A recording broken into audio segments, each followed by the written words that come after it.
inshuti z'umusaraba rero turagarutse na gahunda yacu yo gukomeza tuganira ijambo ry'Imana twaganiriye ku munsi w'ejo aho twarebye ko hari imigisha myinshi tugiye dukingiranirwa no kubera umwuka wa ntibishoboka, ariko iyo tuwukuyeho tukemerera gukorera Imana mu mbaraga zacu, Imana idukoresha mu ntege nke zacu kandi ikadukoresha iby'ubutwari yagambiriye kudukoresha. Uyu munsi rero tugira ngo dukomeze tuganira kandi kuri iri jambo, kuko umwana w'umuntu ntago ashobora guhagarika gahunda y'Imana. Uko Farawo byamunaniye guhagarika umugambi w'Imana ku Bisirayeli nubwo yagerageje ibishoboka byose, ni nako Satani ibyo agambiriye ku buzima bwawe kurwanya itorero adashobora kubishobora iyo tubashije kwizera tugahagarara mu mwanya wacu neza, tugahagarara mu cyuho tukumva ibyo Imana ivugana natwe. Menya neza ko umugambi Imana yashohoje yagambiriye, iyo uwo murimo ufitemo inyungu, niba hari ibiguteye ubwoba mu murimo, umenye ko urugamba Imana ifitemo inyungu ari y'u Rwanda kandi nta gishobora kuyisubika cyangwa guhagarika. Reka dusomye ijambo ry'Imana n'ubundi kuva igice cyaho cya 14, dusome n'umurongo waho wa 18. Uwiteka abwira Mose i Midiyani ati, genda usubire muri Egiputa kuko abantu bose bashakaga kukwica bapfuye. Mose ajyana umugore we n'abana be abashyira ku ndogobe asubira mu gihugu cy'Egiputa kandi yitwaza inkoni y'Imana. Uwiteka abwira Mose ati, nusubira muri Egiputa ntuzabure gukora imbere ya Farawo ibitangaza byose ngo haye gukora, ariko nzanangira umutima we ntazareka abantu bagenda. Kandi uzabwire Farawo uti, Uwiteka aravuze ati, ubwoko bwa Isirayeli n'umwana wanjye w'imfura, kandi narakubwiye nti rekura umwana wanjye agende ankorere, ariko wanze kumurekura, nuko rero nzica umwana wawe w'imfura. Imana ishimwe cyane. Ntureba ko Mose aharemeye, yemeye kugenda nubwo byari bigoranye, yazanye impamvu nyinshi, kuko nawe ujye uzana impamvu Imana ikubwira ngo kiranuka, genda neza, nzakugirira neza, nzabana nawe mu rugendo, ariko ukazana impamvu nyinshi ku murimo mu buryo butandukanye. Ariko menya ikintu gikwiriye, ko iyo tutazanye impamvu ku buzima bwacu ndetse ku murimo w'Imana, cyane umurimo w'umutima ukunze Imana tuyoboyemo, Imana ibana natwe. Kandi menya iki kintu, Imana ivugana natwe nubwo umuntu atabyitaho. Imana ivugana n'umuntu yaremye, yaba umurokore cyangwa atari umurokore. Menya ko Imana ivugana n'umuntu yaremye. Muri Yobu nasomye ijambo ry'Imana muri Yobu ibice byaho 33 umurongo waho wa 14, umbwira ijambo rikomeye. Yobu 33 umurongo waho wa 14 haravuga ngo Imana ivuga rimwe, ngo nubwo Imana ivuga rimwe ndetse kabiri nubwo umuntu atabyitaho, mu nzozi mwiyerekwa rya nijoro igihe abantu basinzire bashyizweho, ngo niho yumvisha amatwi y'abantu igashyira ikimenyetso ku by'ibigisha, kugira ngo igamburuze umuntu mu migambi ye, mumaremo ubwibone bwe buhishwe. Imana ishimwe. Menya ko Imana ivugana n'umuntu nyuma y'inzitwazo nyinshi umuntu ajya agira iyo yemereye gukorera Imana, Imana igisoza icyo yagambiriye kumukoresha. Mose rero aharemeye, ariko Imana imubwiye ukuntu bimeze, iramubwira ngo dore ibintu watinyaga. Hari igihe dutinya tukagira ibintu dutinyira mu rugendo, ariko iyo twemereye Imana ikatuyobora ndetse tukayemera ubushake bwayo mu buzima bwacu tutiyoboye, igikuraho ibiduhagurukiye, ikaburizamo imigambi y'icakura. Imana ishimwe cyane. Najya nkubwira ngo ntutinye, kuko Imana yaramubwiye ngo Uwiteka abwira Mose ati, ari Midiyani, genda usubire muri Egiputa kuko abantu bose bashaka kukwica bapfa, kuko ibintu biri mu nzira byose batinyaga bihavuye, kuko nzabana nawe ugakora.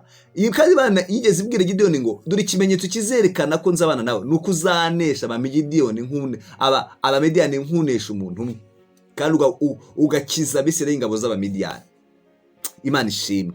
Iyo tudashyize inzitwazo ku buzima bwacu, iyo ku mugambi w'Imana iz'Imana itubwiye tutacitse intege ngo ducirwe intege n'amajwi yose, Imana ikorana natwe kandi igakora iby'ubutwari, ikadukoresha iby'ubutwari. Iramubwira ngo rero dore abantu baguhigaga, babandi bose watinyaga, za nzitwazo wanzanaga nkubwira ngo genda, dore bose barapfuye. Mwene data, ni iki kiguteye ubwoba? Ni iki kiguhagaritse umutima ko imigambi bashakaga kwica ubugingo bwawe Imana yagiye ibikuraho? rero ukwiriye kumenya ngo hari icyo Imana ikubwira, sibyo? Kandi iranamubwira ngo nubwo ugiye, dore nkubwire nubwo nzagukoresha, ariko Farawo ntabwo azapfa kwemera ibyo nkubwiye. Niko yamubwiye, ntabwo azapfa kubyemera ngo abyakire. Nzamunangira umutima kugira ngo niheshe icyubahiro ku byo nagambiriye, kuko bitewe n'uko ubwoko bwa Egiputa bwababaje ubwoko bwanjye, abana banjye. Umubwira ati rekura umwana wanjye w'imfura agende, nutabyemera nzica umwana w'imfura. Urumva uburyo Imana igenda iturwanira iyo tuyemereye. Nshuti mwene data, niba iki biguteye ubwoba, niba iki biguciye intege, niba iki biguhangayitse, ese Bibiliya ivuga ngo nimubwire abafite imitima itinya muti nimukomere, mubwire abafite amavi asukuma mukomere. Yesu yaravuze ngo ntimuhagarike imitima yanyu, mwizere Imana nanjye munyizera. Niki gituma mwihagarika urugendo ruracyakomeje inshuti yanjye. Wari uzi ko abahinduriye benshi ku gukiranuka bazaka nk'inyenyeri? Imana ishimwe, haleluya. Wari uzi ko igihe cy'isarura nigishira abakozi bose bazataha, kandi umwami wabo azabakira akababwira ngo mwakoze neza? None inshuti yanjye, niki kiguteye ubwoba? Niki kigukuye umutima? Izera Imana, izakugirira neza kandi izagukoresha ibyo utwara. Uyu munsi rero Mose yagakwiye kukubera urugero aha hantu. Uzi ko ngo bageze mu Bisirayeli, usomye ku murongo waho wa 29, Mose na Aroni baragenda bateranya abakuru bose bo mu Bisirayeli. Aroni ababwira amagambo yose Uwiteka yatumye Mose akorera bya bimenyetso imbere y'abantu. Abantu baremera, bumvise yuko Uwiteka yagendereye Abisirayeli akabona umubabaro wabo, barunama bikubita hasi. Rero nawe niwumvira Imana ukitwaza inkoni yaguhaye kwitwaza y'amasengesho no kwizera, ntuzane impamvu. Ukwiye kumenya ko Imana izakubana nawe kandi ikagushoboza. Ibimenyetso Imana yaduhaye bigaragaza ko twahuye nayo, ntibigomba kutuba kure, kuko ari byo bikoresho dukoresha mu kwagura ubwami bwayo. Imana ishimwe.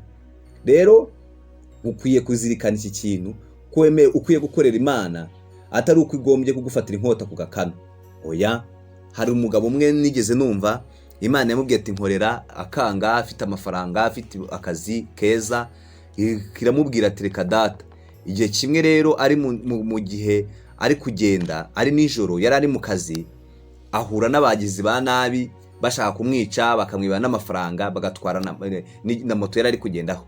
Hanyuma isengesho ngo yubika umutwe, aravuga ati Mana, umugore we yari umukristo, ariko amubwira kumukorera Imana akanga, ati Mana y'umugore wanjye ajya asenga, numva nunkura aha hantu nzagukorera.